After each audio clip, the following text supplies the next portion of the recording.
الا یعلم من خلق، کیا وہی نہ جانے گا جس نے تمہیں پیدا کیا؟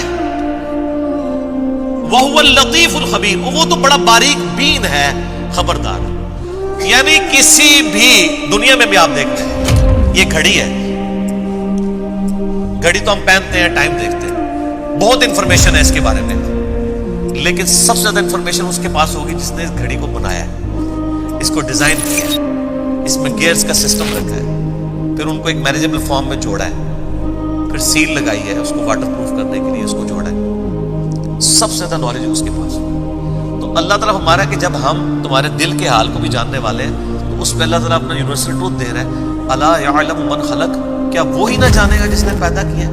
یعنی کائنات میں تمہیں اگر کوئی سب سے زیادہ جان سکتا ہے تو وہ جانے گا جس نے تمہیں پیدا کیا ہے۔ سورہ نجم میں آیا نا کہ وہ تو تمہیں اس وقت سے جانتا ہے جبکہ تم ایک ایمبریو کی شکل میں تھے، تو اپنے آپ کو نہ کہا کرو کہ میں بہت نیک ہوں، وہ جانتا ہے تم میں سے کون پرہیزگار۔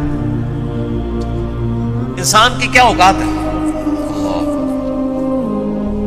وَالَّذِي جَعَلَ لَكُمُ الْأَرْضَ ظَلُولًا فَامْشُوا فِي مَنَاكِبِهَا، وہی اللہ ہے جس نے زمین کو نرم کر دیا ہے تاکہ تم اس میں اطمینان سے چلو اس کے راستوں میں، وَكُلُوا مِن رِزْقِهِ، اور کھاؤ اس میں سے جو رزق تمہارے لیے اس نے پیدا کیا ہے، وَإِلَيْهِ النُّشُورُ، اور اسی کی طرف تم کو اٹھ کر جانا ہے۔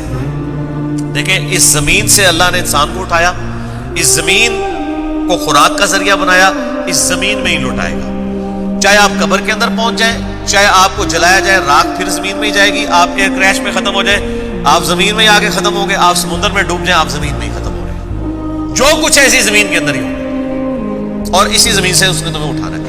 أَأَمِنْتُم مَّن فِي السَّمَاءِ أَن يَخْسِفَ بِكُمُ الْأَرْضَ فَإِذَا هِيَ تَمُورُ، کیا تم بے خوف ہو گئے اس ہستی سے جو آسمانوں میں ہے کہ وہ تمہیں زمین میں غرق کر دے اور زمین تھر تھر کانپنے لگے؟ یعنی اللہ تعالیٰ سے بے خوف ہو کہ اگر اللہ تعالیٰ نافرمانی کے سبب چاہے تو تمہیں زمین میں دھسا سکتا ہے۔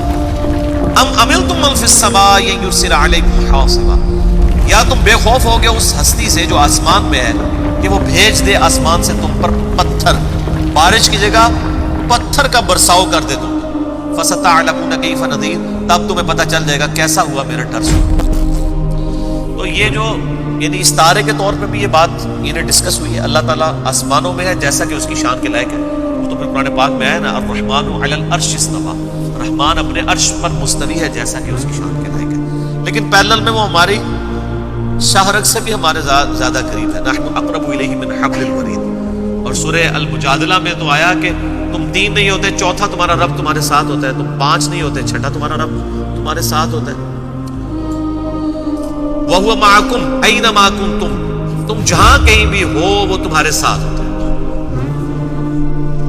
یعنی اللہ تبارک و تعالیٰ انسان کی شارک سے زیادہ قریب ہے جیسا کہ اس کی شان کے لائق ہے، اور اس کا تخت حکومت عرش پہ ہے، اس پہ وہ مستوی ہے جیسا کہ اس کی شان کے لائق ہے۔ یہ متشابہات میں سے صرف ایمان لانا ان کو ضروری ہے۔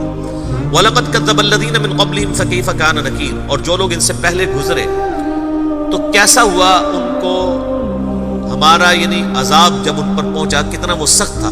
یعنی جھٹلانے پر جو پیغمبروں کو انہوں نے جھٹلایا تو پھر ان کا کیا انجام ہوا۔ اولم يروا الى الطير فوقهم صافات ويقبضن، کیا انہوں نے اپنے اوپر پرندوں کو نہیں دیکھا پر پھیلائے ہوئے، کبھی وہ پھیلاتے ہیں اور کبھی سمیٹتے ہیں۔ ما يمسكهن الا الرحمن، ان کو تو نہیں روکے ہوئے مگر رحمان، انه بكل شيء بصير، بے شک وہ ہر چیز کو خوب دیکھ رہا ہے۔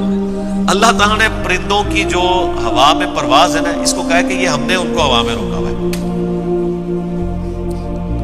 اس لیے کہ فزیکل فینومینا آف نیچر کو اللہ تعالیٰ نے ان کے لیے مسخر کیا۔ اگر ہوا کے اندر قوت بوئنسی وہ والی موجود نہ ہو، یا جو اڑنے والی چیز ہے اس کا وزن اس سے بڑھ جائے کہ اس کے پر نہ سپورٹ کر سکتے ہو تو اڑ سکتی ہے۔ شتر مرغ اڑ سکتا ہے، مرغی اڑ سکتی، چھلانگ تو لگا سکتی، اڑ نہیں سکتی، پر تو ہے اس کے ساتھ۔ اور انسان تو ویسے ہی نہیں اڑ سکتا، بزرگ بھی نہیں اڑ سکتے، سر کوئی نہیں اڑ سکتا، سب کہانیاں۔ اچھا پھر پتہ کیا کہانیاں کراتے ہیں؟ کہتے ہیں دیکھیں جی مادی ترقی اتنی ہے کہ گورے کا بنایا ہوا موبائل 10,000 کلومیٹر سے سن رہے ہیں، تو اللہ کا ولی کیوں نہیں سن سکتا؟ بندہ کہتا ہے ہاں یہ بات تو صحیح ہے،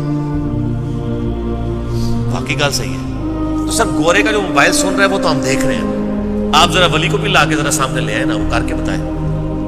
اور اس کے اوپر پھر میں پھکی دیتا ہوں کہ ولیوں کو تو چھوڑ دیں، یہ ولیوں کے جو مرید ہیں، یعنی جو یہ ہمیں بتا رہے ہوتے ہیں، آپ لوگ سارے جتنے بھی 100 کے قریب لوگ بیٹھے ہوئے ہیں، ہم آپ سے پوچھتے ہیں کہ آپ افضل ہیں یا چڑیا؟ کیوں نہیں؟ انسان افضل ہے نا، تو انسان اڑ کے دسے نا، پھر چڑیا اڑ لیتی ہے، اس لیے کہ چڑیا کو اللہ تعالیٰ نے وہ کوالٹیز دی ہیں، انسان نہ اڑ کر بھی اس سے افضل ہے۔ تو بزرگوں کو اڑانے سے آپ کو کیا فائدہ مل رہا ہے؟ افضلیت کرنے کے لیے اڑوانا ہے؟ تو بزرگوں کے ماننے والے تو چڑیا سے افضل ہے۔ تو ابھی ہم چیک کر لیتے ہیں، چڑیا کو تو ہم نے اڑتے ہوئے دیکھا ہے، کوئی مرید بزرگوں کا اڑ کے بتائے؟ نہیں اڑ سکتا، سب بزرگ بھی نہیں اڑ سکتے، یہ پاسبل ہی نہیں ہے۔ اللہ نے انسان کو ان چیزوں کے ساتھ جوڑا ہوا ہے۔ یہ جو صحابہ کرام کے گھوڑوں کی قسمیں اللہ نے یاد فرمائی ہے کہ وہ میدان جنگ میں والعادیات ضبحا فالموریات قدحا فالمغیرات صبحا، آگے جا کے وہ لڑتے ہیں۔ تو سب گھوڑوں کی ضرورت تھی، بزرگ صحابہ تو بزرگ جا بوڑھ لیتے ہیں، صحابہ کرام تو اوپر سے جناب ایسے تلوار چلا کے تو ان کے اوپر حملہ ہو جاتے ہیں، جیسے اب امیلے۔ سب کہانی ہے، اس طرح نہیں ہوتا۔